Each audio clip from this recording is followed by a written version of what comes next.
Great. Hello, everybody. My name is Aaron. I'm one of the founders and the current director of Dharma Gates. We're a 501(c)(3) that works to connect young practitioners, young people to various traditions of Buddhist practice. So this is a recording with Beth here, who is one of my teachers, Beth Upton, and she also was a nun for about a decade in Burma and in the West. And we wanted to have a conversation. This was initially going to be an event, but we morphed it into a recording on the topic of dana, generosity, and the for those who aren't, if you're not familiar with that term, it's the original spirit of how the Buddha shared his teachings, which is free of charge, basically giving away teachings or also energy, one's livelihood, things. It's really giving. And it's a really, really powerful kind of theme and concept in the Buddhist tradition, and also how it's been supported for 2,500 years. And Dharma Gates is, as a 501(c)(3), we offer everything that we do on the Dana system. And this is partially because many young people can't afford almost any cost of retreats, and partially as a matter of kind of honoring the original spirit of how the Buddha shared his teachings. And Beth here is one of my meditation teachers, and also someone who has really deeply brought this value into her life, living as a nun in Burma in a traditional monastic environment under Pa Auk Sayadaw, and then also traveling around and living as in still ordained, but on dana, on the sort of generosity of others in various very adventurous contexts.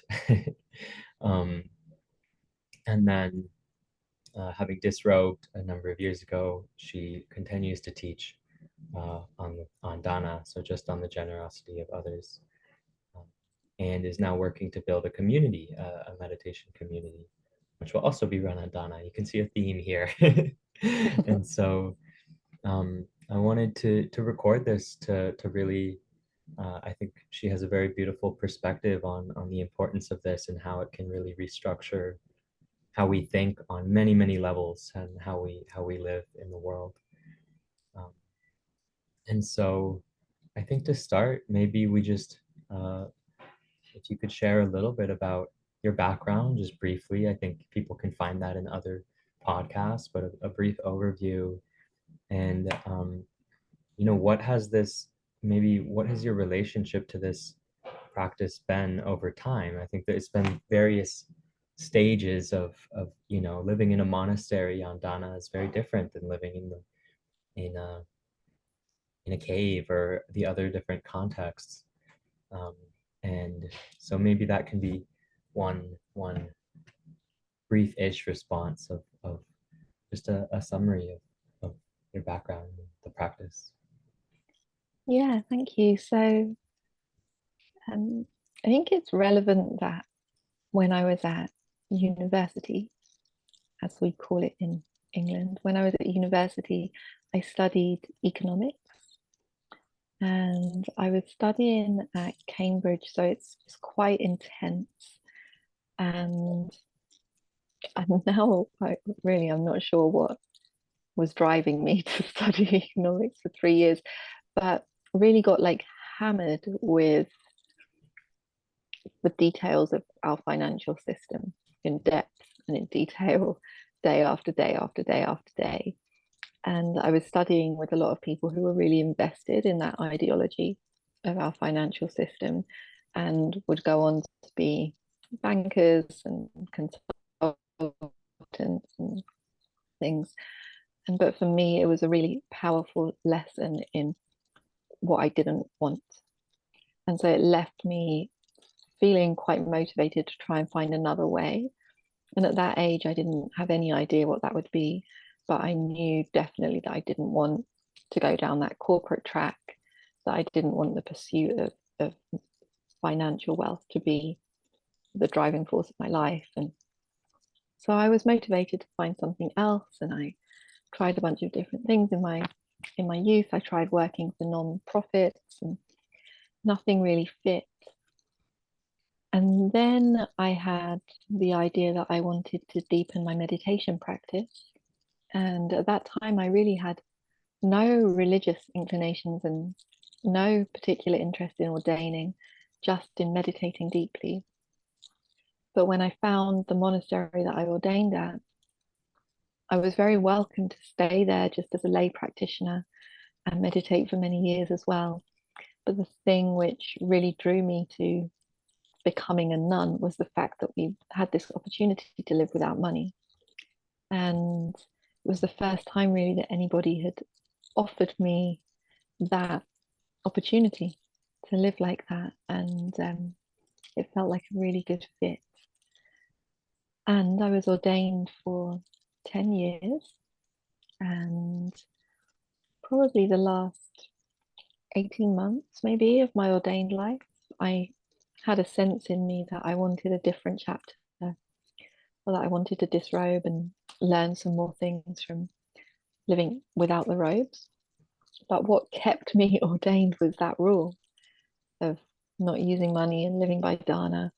I really didn't want to go back to a life where I was working for money and starting to see things in financial terms. And so I stayed ordained sort of a bit longer than felt comfortable for me or felt necessary for me, because I loved so much to live by dana. And later I contemplated it more. I thought, well, I'll try and live by dana also when I disrobe. I had no idea if it would work. And yeah, thankfully it's working, and it's one of the most beautiful forces in my life, I think.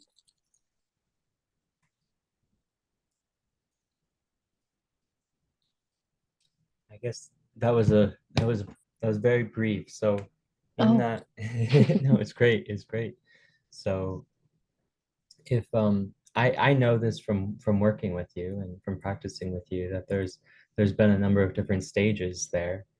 Um, and I think I think I'd be curious at least. So a lot of, at least in the meditation world, what people run into uh, with kind of a hesitance to embrace the Dana system is that there's this element of, like, there's a risk of not being supported, and in very particular situations of usually Theravada monasteries, that it seems relatively possible because there's a lay community already set up that supports you uh, in many places. But I think I'd be interested to hear more if you're willing to share about that transition time where you went from being a nun in Burma and knowing that there's a very strong kind of lay community around that ensures that the monastics have food and shelter, to, I know you were in California for some time and then in Europe, and that yeah, what was that, it was the first day where you went out on the street in Europe and were like, okay, gotta eat. And how did that transition happen to actually feeling comfortable enough, uh, first in robes, but then not in robes, to actually make that kind of jump? Because I think most people just are like, that's not gonna work. And so, yeah. um, so at that time, I had this sense that it's what the people around me were worried about, and wasn't. I just wasn't. It might be, I'm not sure if this is true, but it might be because of being female. So I just had this sense of like, it's just not a world where I'll be on the side of the road starving to death, getting skinnier and skinnier every day, and no one will come and put food in my bowl. That's just not that's just not the world we live in.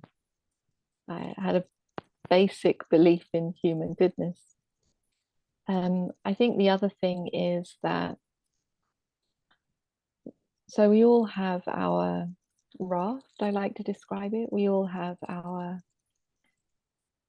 things that we need to hold on to. If we understand, like, I'm not the Buddha in this picture. So if nobody offered the Buddha food or a place to stay, no defilements will arise in his mind, because no attachment to the body or to the continuation of his life. But I'm not the Buddha in this picture. I have my raft. I want this body to keep on living. Therefore, I want to have enough food and shelter and things like that. But when we are really in the flow of the Dharma, our direction is renunciation. So we're not trying to construct a bigger and bigger raft. We're trying to make our raft as light as possible. So in monastic life, we talk about the 4 requisites that we really need, which is our food, our robes, our shelter, medicines, and ideally nothing else. And that is an ideal, but that's the direction, nothing else. And so at that time when I was still ordained, my raft was very light. I need very, very little, actually. There was one summer when I walked from Land's End to John O'Groats in England. So it's like the southernmost point of Cornwall up to the northernmost tip of Scotland. And I walked it in like 6 weeks because I was walking like a machine. Anyway, I had a little pack down tent with me that had been offered to me, a 1-person tent, but I only used it one night in 6 weeks in England, because all of the other nights I found little secluded places to sleep, or just inside the door of a church, or just here, just there. I'm not huge physically. I just need some simple food, and so fewness of wishes really helps, I think, in that transition. And then there was another transition when I was disrobed, where I didn't know if I would be able to teach the Dharma just based on dana. And the reason is, when you move into teaching, you need a bigger raft. I needed more things all of a sudden that I didn't need when I was just a meditator. So I needed appropriate technology and appropriate clothes and my travel, and many things. I needed more than I needed when only my survival needs had to be met. And I wasn't sure if that would be the case or not. And fortunately, it was. So at that time, I really sort of initially framed it like, if you want me to keep on doing this work, then I need these things.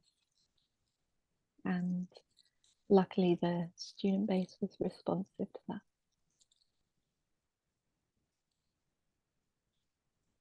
Curious. I imagine there were days where it just didn't really work, or nothing came, or it got hard. And were there points where you were like you were doubting this whole kind of effort, or was it always clear? And I'm curious, yeah, how that. Not really, not really. But again, like when you're really in the flow of the Dharma, if you don't get the food that you like for a few days, that's just food for your practice, Mm, just fuel for your practice. If you're a bit cold at night, that's just fuel for your practice when you're really in that flow. So when I first went to southern Spain, for example, when I first arrived in Almeria, there was a couple of weeks when I was just sleeping on park benches and sleeping in like a little cave that the goats would sleep in. And the dog walkers didn't know what I was up to, and I didn't have a shower, and lots of things. But I was really inspired in my Dharma practice that's why I'd left the monastery, to get a little bit out of my comfort zone, to see where my defilements would arise, to see where my attachments were. So it was great. But no, there was never the time when I really thought that I would starve or something like that. mhm. Yeah, yeah. Um, I'm curious if there's any, we'll pivot in a bit to kind of how to bring this into other, if you're listening to this, how does this apply to everyone's life? Because most people are not going to go out and just live in a cave for, No, probably not. I'm curious if there's any kind of favorite stories or favorite memories from that time, or just I imagine there's so much opportunity for It was incredible. spontaneity. Yeah, really Yeah. incredible. If you're feeling like a lack of flow in your life, that's a great way to find it. I remember being at Park in Myanmar, and I can't remember which year it was now, but let's say 2015 or 2016, sometime around then. And it was the beginning of the year, and I just made a plan for all of the things that I would quite like to do in that year. And they were all Dharma things. Like I wanted to go and pay my respects to Ajahn Brahm in Australia, and I wanted to visit my family, and I wanted to go and see Harold at the caves. He was unwell and things like that. No idea how it would pan out. Yeah, I didn't have the money to pay for those flights or any resources other than my Dharma practice. And so somebody offered me the return flight to Australia, Burma to Australia and back again. And something happened with my visa. I can't remember the details now. Something happened with my visa. So when I got to Australia, I was in a position where I couldn't return to Myanmar. And I'd just done this retreat with Ajahn Brahm, and I didn't have the place to go in Australia. But one of the retreatants, I'll never forget them, Shri and Tony, if you're watching, hello. Um, they um, they got to know me on the retreat, and they invited me to their home in another part of Australia. And they ended up offering my travel back to the UK, and then I could go to Spain and see Harold, and then back to Myanmar once my visa was sorted out. And the whole thing just unfolded like without really any kind of manipulation from my part. Or lovely things like that would happen very often, very often. Um, yeah, it brings you into relationship with people when you live by dharma. And one of the things that's really jarring on the heart when you start using money again is how it really deadens the relationship. There's been no actual gift given when you go to the supermarket and buy yourself a sandwich. You've just killed the relation to your food and the producers of your food, and that whole thing. You've killed the relationship because you paid for it. But when we are living in this way of gifts, we're surrounded by relationships that we nurture. Yeah, thanks for sharing that. I imagine there's many, many more stories, but So many. Yeah. yeah, I'm curious to hear how you shared a little bit of kind of how this relationship has evolved as you've transitioned into teaching um and yeah, I guess I'm curious like if if there's more of like what was that transition like for you into um sharing the Dhamma and uh was there ever a time where you considered charging or how did that how did that unfold? And I know again from knowing you that there was this kind of early community in Spain in the caves, and then um, that at some point during COVID you were uh, doing things online. But what was that kind of that arc like of that transition of building some momentum in sharing the teachings? Yeah, so it never crossed my mind to start charging money for Dharma. I just wouldn't do it. And our early community in the cave, so it was very similar principle. It was very small raft. So we're in caves, we're not paying any rent, we don't pay for the water, there's no electricity costs, it's just our survival hole. And so the only need that we need to meet continually is our food. And just again, a basic trust in human goodness. They're not going to let us starve if they know we're hungry. So that, and then like 20 euros every now and again for the cooking gas. And so very, very small amount of resources we needed to receive. And I wanted to keep it that way because it's not really dana if you're thinking, okay, we'll do this so that you give us dana because we need it to keep afloat. It's not really dana if you have a craving for it. You've lost the spirit of the gift. And so we needed to keep our ship as bare bones as possible, that we could really say, just come and practice, it's fine. And yeah, the goodness of people's hearts. If when the gas ran out, someone always paid for it. And our kitchen became better and better stocked over the years, and people bought blankets because they saw this one's got holes in, and the quality went up.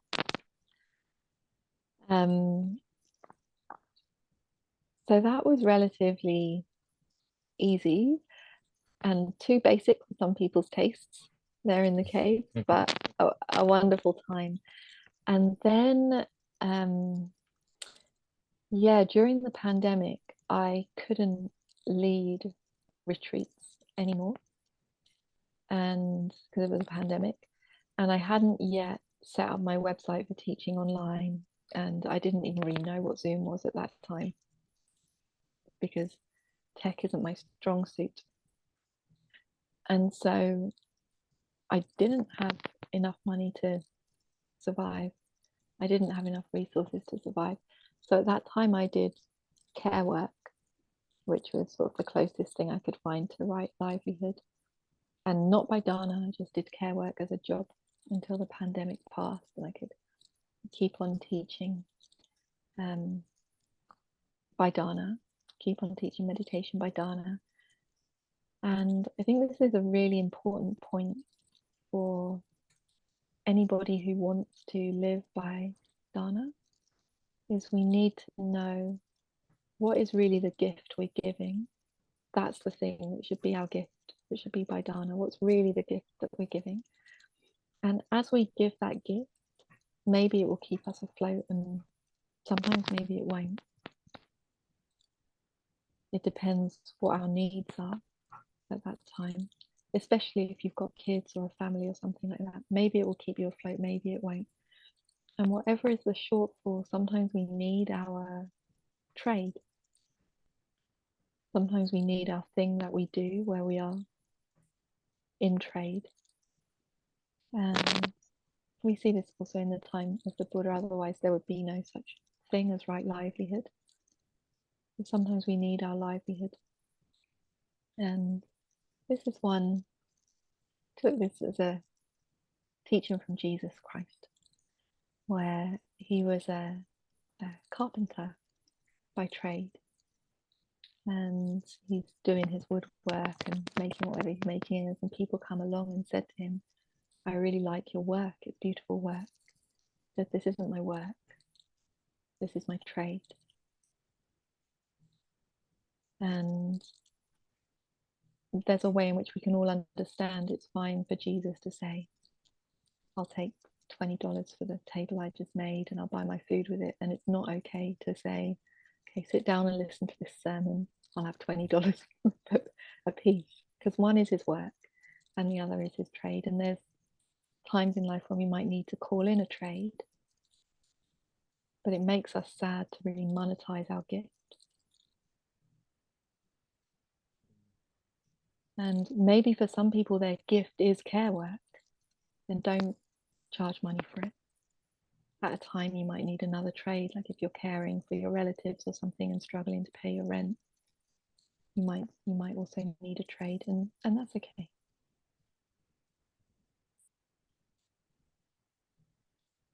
So I'm hearing there's a sense of like something happens when you take something sacred and you turn it into a transaction or a commodity. Um, do you think that's kind of innate in the process? That that's inevitable and Yeah, it's the nature of commodification.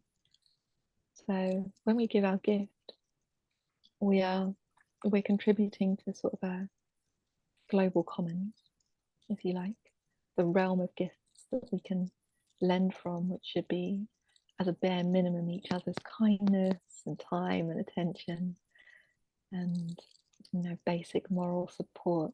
But lots of things used to be included in this commons very recently. Things like childcare was just in the commons, and care for the elderly was just part of the commons, and nature was much more part of the commons. It always shocks me when I go to the US how little of the land is for just public access, and everything's got a sign on it like private property, don't go here. So very recently, people used to be more freely giving of their gifts to the commons. There's something sad about having to pay a therapist or pay a life coach. Like, if you've got good advice for somebody, it's sad that we can't just give it. So when we commodify something, it's kind of, some things have already been commodified and we're just following a trend. But when we newly commodify something, we're taking a little piece of the commons and we're making money off it. And so whenever we like that detract from the commons, effectively steal from the commons, few people get rich, but collectively we all get poorer. And then everybody else needs more money so they can pay for the things that have been commodified. So they break off a little piece of the commons and we get more and more degraded as a society. And so I think we all feel this on some level. And in each individual person, we don't have all the gifts to give.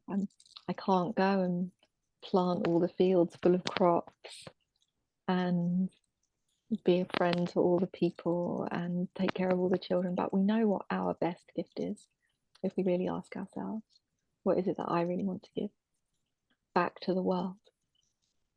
And when we know what that gift is, we might have the feeling like, when I die, I want to know I've given this thing to the world, regardless of what I get back, whether I get a big house for it or a whatever. I want to know that I've made this contribution. It's important to me to make. Then make it. Do that with your life. It's important. And it's in the direction of nibbana because it's giving of yourself. It's renunciation. Good for your mind. So give it and see what comes back. And if you're really, really fortunate, it will keep you afloat and people will see the importance of what you're giving and they will want to support it. And sometimes there might be a deficit. And then we need to look at, okay, well, what trade can I engage in? And trade works best when care work actually is a lovely example of a trade, but trade works best when things are really quantifiable, easy to count. There's something really sad and counterintuitive about putting a monetary price on receiving love from another person, receiving care from another person. There's something much easier to quantify about, I made you a table, or I fixed your wall, or whatever it is, right? Things that are more easily quantifiable. noticing when you're talking about the commons, uh, I've had a conception in my mind. I remember learning about this in school, and the commons being often thought of as like the set of physical resources, like the natural resources on the planet or the parks, the shared space.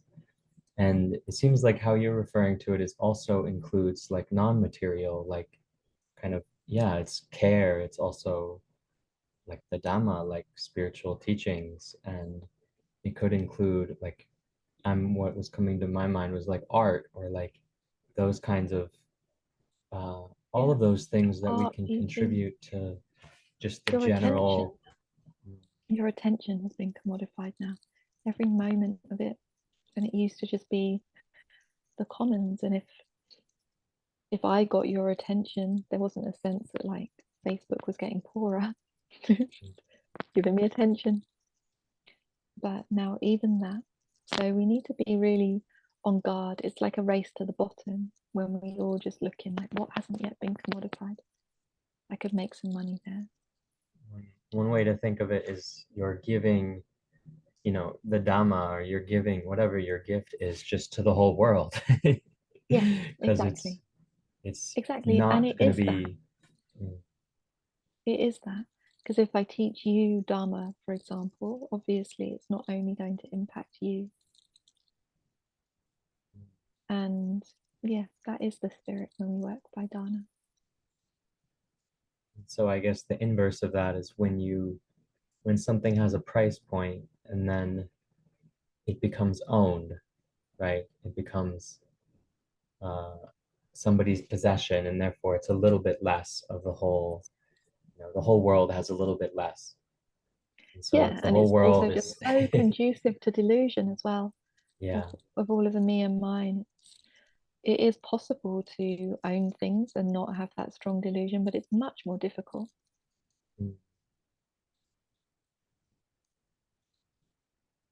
yeah, there's a way that this whole system is you know I think it's kind of, people know that money is a construct, but it's a construct that reifies itself and takes over more and more Or and they more. believe in it's a concept that they believe in a Yeah. lot.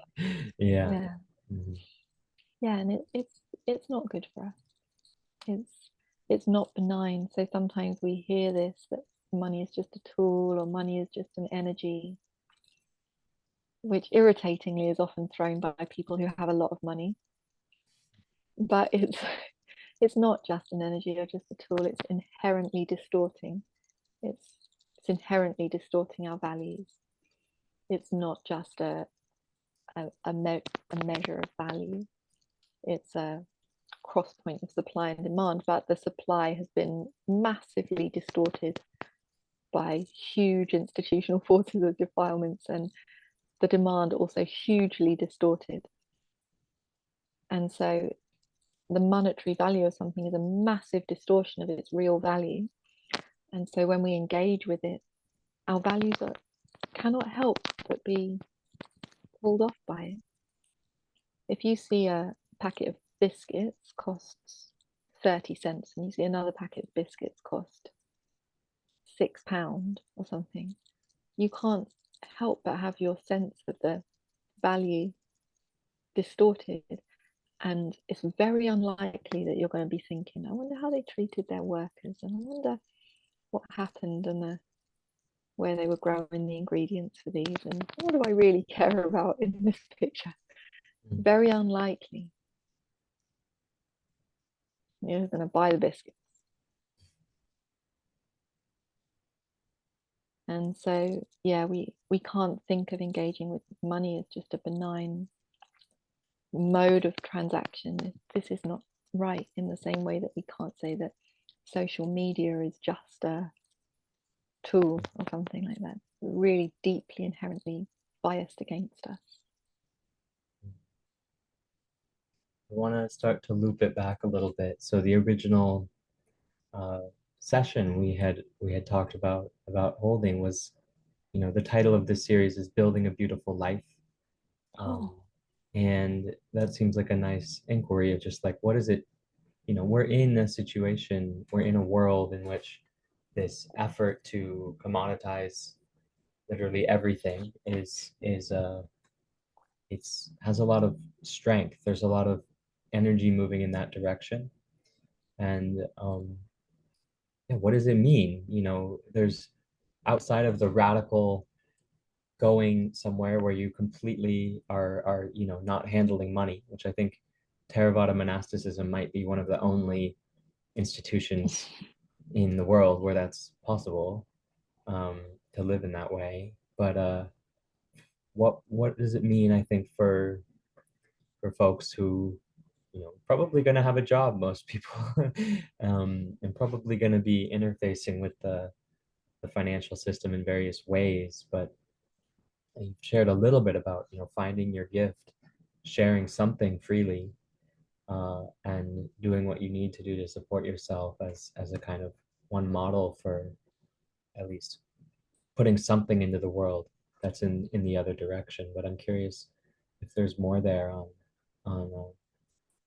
yeah, how to live beautifully in this situation. Yeah, so you've summed it up really well there. Um, the sort of shadow that we don't want to fall into is leading with our ideals, because when we notice the dark side of something, there's always a danger that we'll just go to the other pole and we'll lead with our ideals, and that's not good. So we want to start from our reality, which is at least our survival needs are met. And from where we are, we might have a bit of attachment to things that aren't just our survival needs. Might. Maybe, right? So we want to start from where we are, and a lot of loving kindness there. We need to know what are our needs, what are our limits, where are we at? Because when we're very well grounded there, we've got a very clear picture of where we are and a lot of love and acceptance there, then we can orient the step in the right direction. So a lot of these things that we've spoken about today, like lending from monastic life or me freestyling in the caves or whatever, we can think of that as a guiding star, like the direction that we're heading in. But we need to know where we are and what is the next step. And so the next steps might be things like identifying what is your gift. This is really a necessary part of living a beautiful life, because if you are here just to consume experience for yourself and for your own, what you can say about yourself and your life, by the end of it, it's not going to feel very beautiful. I think that's the kind of a dangerous narrative, which is very popular in our culture at the moment. Go here, go there, experience this, see all the sights, do all the things, basically consume experience. But we want to find, like, what's my contribution? If I am a tree, what is the fruit? And it's there that we find real meaning and purpose. And then whatever it is, like however strange it might sound, do it.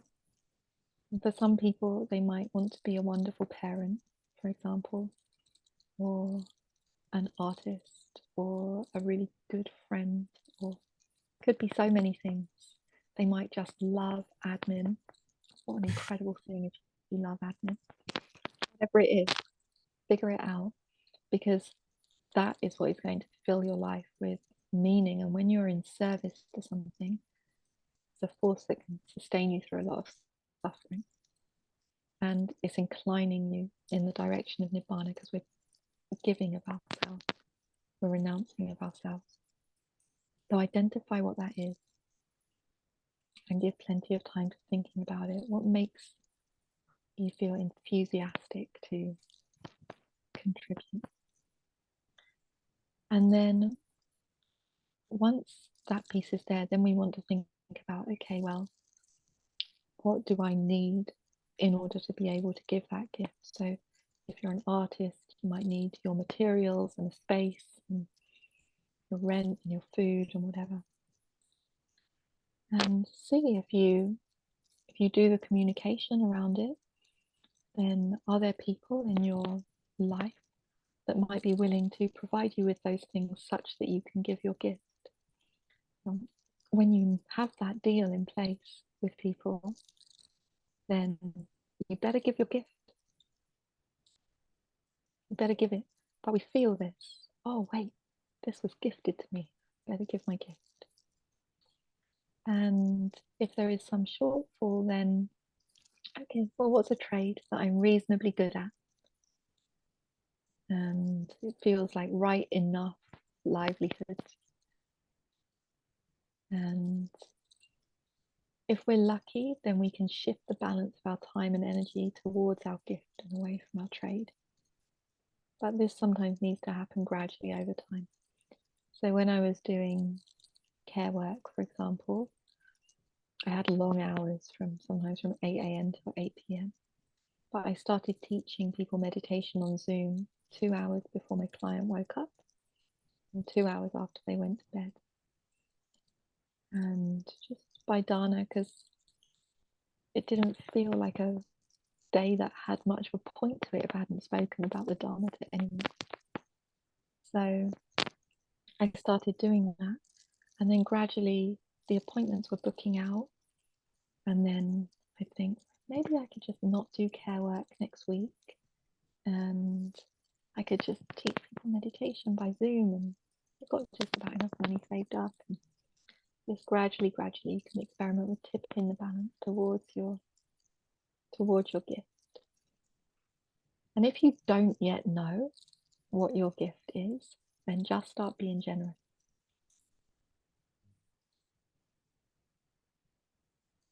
I find I've in some ways given people like I do some mentoring for young people with Dharma Gates and given similar advice, but there's one thing I see.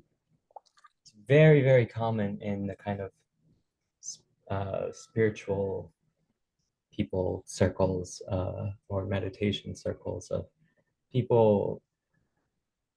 I think a lot of what has, in some ways, what's enabled um, your kind of teaching career to work on the Dana system is that there's a foundation of like 10 years of intensive, like very intensive practice that means there's something there. There's also something of like if we just transition to giving right away and the whatever we're offering hasn't been actually refined to a level where it becomes really valuable to others, then it becomes harder. It's much harder to be supported in that.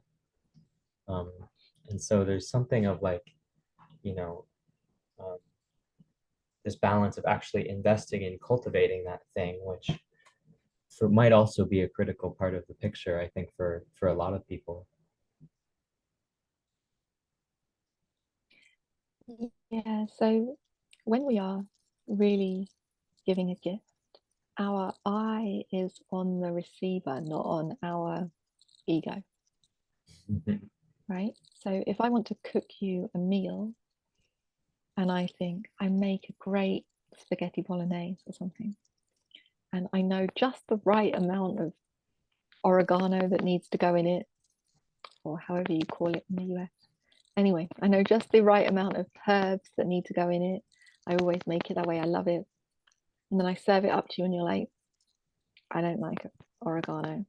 I can't eat this. So I'm like, okay, well, screw you. That's what I give. Go eat somewhere else.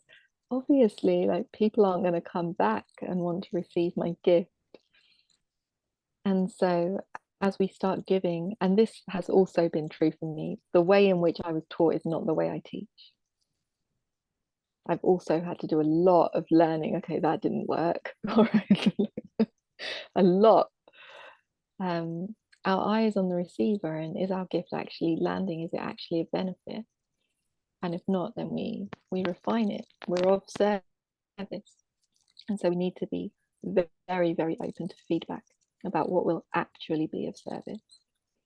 And if we do that, especially with maybe the early people that we're working with, really welcome. Was that helpful for you? What is there anything that would have been more helpful? That's really how I started building my website in the format that I've got it now, through listening to what people would find helpful. And other people suggested, could you do longer retreats? Other people suggested it would be great if you did an online group interview. Other people suggested things that I'm trialing now, like maybe we could do an incubator here. Okay, I've got no sense from my own side of love to spend more hours on Zoom, but I'm of service to the meditators. So whatever our gift is, if we can think of it like that, and it might not be easy right away, but if we stay in that flow for some months or definitely some years, then you will definitely be the one that people want to receive from. Yeah, almost thinking of giving one's gift. Not it's not because it can easily become like you have this ideal in your head and you're just putting it on the world. And the world doesn't necessarily uh, want that, but there's also this iterative kind of process of cultivating something, of maybe there's something in the like the heart that like wants to be expressed, and it'll take a lot of time to kind of find the full fruition of that. It's not just a, one and done. I'm going to go out and because I think in my own life, it's like there's this thread of Dharma Gates, which is at this point is a transaction. I'm getting paid for it, but it does also feel like in line with what I want to give to the world. Um, and there's also the practice itself, and in both of those, I'm I'm still cooking. I'm still learning how to fully occupy um, that Yeah, so aspiration. so a lot of it is again like so much of the commons has been depleted that the young ones that need to be nourished, young or whatever, not yet fully ripe ones that need to should be being nourished by that commons. So they become ripe, full trees that then trickle down their gifts. They got no nourishment. They got to pay for it. And so it's really Mm, hard. I was lucky that I could receive my training in this system where the spiritual commons was still thriving. I didn't have to pay for it, but Dharma teachers now in the US, they've often paid thousands, tens of thousands of dollars to learn to meditate. And so it's not in their thinking, wait, I should give this away. Or therapists who have had to pay thousands to do their master's degree in psychotherapy or whatever. And so, yeah, it's very difficult to break that spiral. almost a like a there's a negative feedback loop or like an inverse feedback loop, whereas these the process of actually cultivating these kinds of skills becomes commodified, then actually getting the education to learn how to do it is, you're in debt. Like I think of a very common way that people I know have left intensive meditation practice and kind of re-entered conventional life is going to social work school, which Mm. is in the US can be $60,000 of debt. And then you are making $40,000 a year. Um, and so there's a way that it's a yeah the it's like the you're swimming upstream. Yeah, the US, I think, is kind of uniquely terrible in that sense, in that you're all just commodified, like literally everything you can get your hands on, even healthcare. And it's so embedded in the culture and kind of like ingrained from such a young age. It's difficult to really, really difficult to break out of. It's the feeling is to me a little bit different in Europe, where I'm not sure that I would have, as a nun, just gone homeless with my arms rolled in the US. Yeah. Um, but it felt very normal to do in Spain. One, this kind of brings it to one of the, I think the core messages that we've tried to share with Dharma Gates to young people is like there actually are places where you can go with no money and Oh stay yeah, a long time. Like there's there are monasteries, there are Buddhist communities, there in Asia, in the US, in Europe, all over where, and in a way there's it's I find this thing where sometimes the more people are paying for these kinds of self-development things, the more the shallower the content is, because there's some uh inverse relationship in a strange way between the quality of what one's learning and the the, the price. Like it's not 100%, but there's people don't know that. They don't know that these things are there. It seems so far outside of the, you know, how things go. Um, Yeah, so yeah. I think as well, just when you were saying to me, people who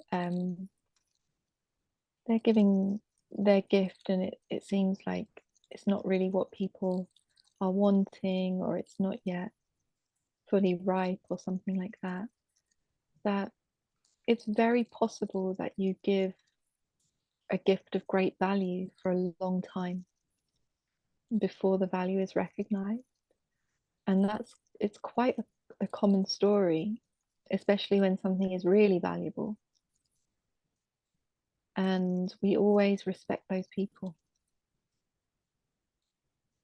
Like, you know, an example is my teacher who just taught for a really long time before anybody, lived in his little wooden kuti, before anybody really, if they wouldn't publish his book, kept on writing it because he was sure, like, no, this definitely, like, I've experienced the value of this. I know it's valuable. Or great artists, Van Gogh, like amazing people who have had conviction. What I'm giving is valuable. And that the benefit of just being able to give that outweighed their recognition or receiving much in return. And at first, Van Gogh didn't paint good. He just kept doing it. mm, So if you can find that thing in yourself, that's the most difficult part, I think, especially if we've been conditioned with a lot of self-doubt and education system doesn't help. But if we can find that thing in ourselves, one of the most valuable things we can find, I think. like there's a theme beneath a lot of this, it seems like, which is there's an element of devotion, like devotion to one's gift, where you just kind of keep showing up. And Mm, also there's a lot of faith in the whole conversation. It's like there's some kind of surrender, trust, letting go that has to happen to even entertain any any of this. And um, yeah, it's a path of renunciation. And for that reason, it inclines us in the direction of Nibbana. It's for that reason that we can intuit, oh, yeah, this is in the same direction as my meditation practice. And they support each other. And if your gift is a little bit half-baked and you're not quite sure you know what you're doing just yet, see if you can find people who are senior, are elders in giving that gift. And if you ask with sincerity, almost definitely they will want to support you, and probably they will support you for free. yeah, yeah. I have one more topic, which may be difficult, may not be much to say, but I'm curious for people who are, you know, interfacing with institutions. Maybe you work for somebody, or you're involved in, let's say, the Western Dharma world, um, and you're interested in kind of promoting this kind of culture, this understanding, and bringing that into your life as much as possible. Um, it may just be a matter of having conversations, sharing materials, but I don't know if you have experience with trying to kind of bring the values of Dana into spaces where they aren't being fully expressed. I don't have great experience of interfacing with institutions. I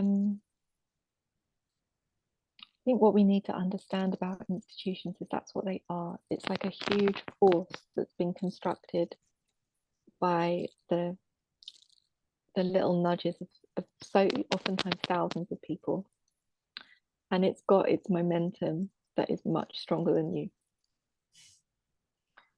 So there's a limited impact that we can have on the momentum of an institution in most cases. If you're dealing with a small organization that's like 4 or 5 people, and you can actually just have really quality conversations with everybody who has influence, much better. But if you're dealing with like 100-person, 1,000-person thing, then you saying like, hey, I've got an idea is not going to have a huge impact, probably, at least not immediately. But the truth has an incredible power. It always wins eventually. And so that, I think, is the best thing that we can do, is advocate for our values, say what we think is true, and then we need to understand that the conditions will be what they will be, and a high-speed train is going to take some time to stop, and you can't, U-turn a steamship immediately or whatever. I could think of lots of analogies, but you've done your part, and then just really consider. It's something I've had to do a lot, is really consider carefully which contexts are supportive for you to live your beautiful life. And if your beautiful life is this way, and you're in an institution which is going full steam ahead this way, just think about it, because do you really want your life to feel like a battle against an institution? I don't. I don't.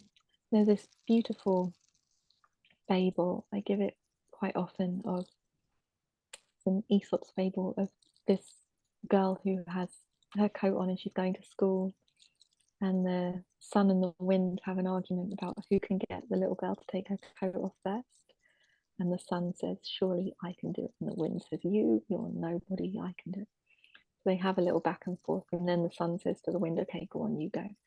So the wind blows and blows and blows, but the harder the wind blows, the little girl just grips her coat more tightly. And then the sun says, okay, you had your go. The sun comes and shines so brightly that the little girl takes her coat off. And sometimes we just need to be like the sun and make your way shine. Because it's very unlikely that you're going to be the wind who will blow the institution's coat off. It's very unlikely. Not impossible. Maybe the Buddha might be able to do it, but it's very unlikely, and it's tiresome. So you just shine, and not everybody is here to be the receiver of what you have to offer.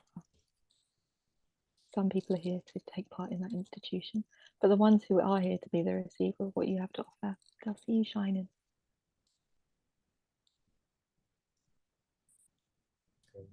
Yeah, that makes sense.